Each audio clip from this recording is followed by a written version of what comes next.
வணக்கம் ஃப்ரெண்ட்ஸ். நாம் caramel pudding செய்வதற்கு 1/2 லிட்டர் பாலை காய்ச்சி கொள்ள வேண்டும். நாம் பால் நன்றாக கொதித்து வரும்போது 1 கப் ஜீனி சேர்த்து கொள்ள வேண்டும். ஃப்ரெண்ட்ஸ், பால் இப்படி நன்றாக கொதித்து வரும்போது நாம் இந்த அளவு ஜீனியை சேர்த்து கொள்ளலாம். 1/2 லிட்டர் பாலிற்கு 1 கப் ஜீனி சரியாக வரும்.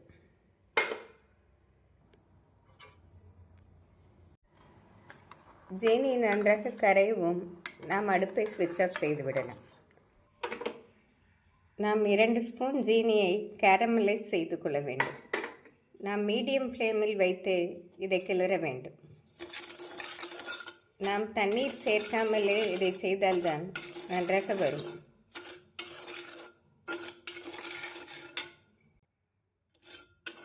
ஃப்ரெண்ட்ஸ், நமக்கு ஜீனி கேரமலைஸ் ஆக ஒரு 5 நிமிடம் ஆகும். நாம் மீடியம் ஃப்ளேமிலே வைத்தோம் என்றால் சரியாக வந்துவிடும்.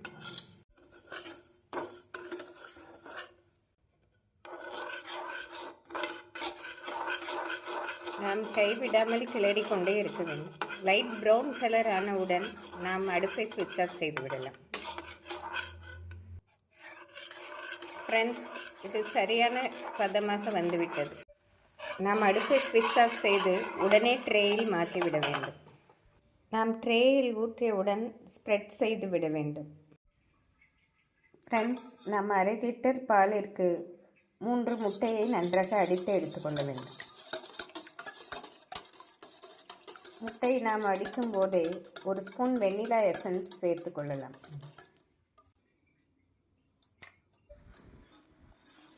முட்டையை நாம் நன்றாக அடித்து கொள்ள வேண்டும். அப்பொழுதுதான் புட்டிங் நன்றாக வரும்.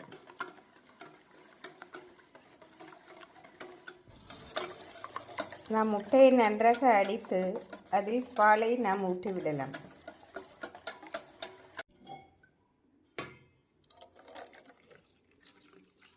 நாம் பால் சேர்த்த பின்னர் நாம் நன்றாக மிக்ஸ் செய்து இதை ட்ரேயில் நாம் வடிகட்டி ஊற்றிவிடலாம்.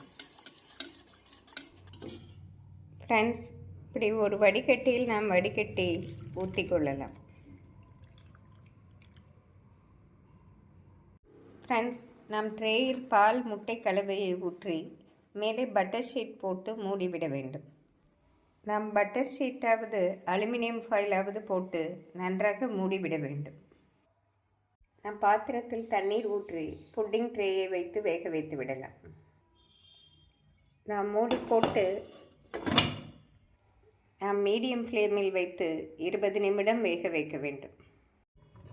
ஃப்ரெண்ட்ஸ், இப்பொழுது 20 நிமிடம் ஆகிவிட்டது. நாம் அடுப்பை ஸ்விட்ச் ஆஃப் செய்து விடலாம். புட்டிங் அருமையாக ரெடியாகிவிட்டது. இப்பொழுது நாம் நன்றாக ஆறவும் நாம் ஃப்ரிட்ஜில் ஒரு மணி நேரம் வைத்தோம் என்றாலே நன்றாக செட் ஆகிவிடும். இப்பொழுது நாம் வேறு பிளேட்டில் மாற்றி விடலாம். இதை ஸ்லைஸ் செய்து நாம் சர்வ் செய்யலாம்.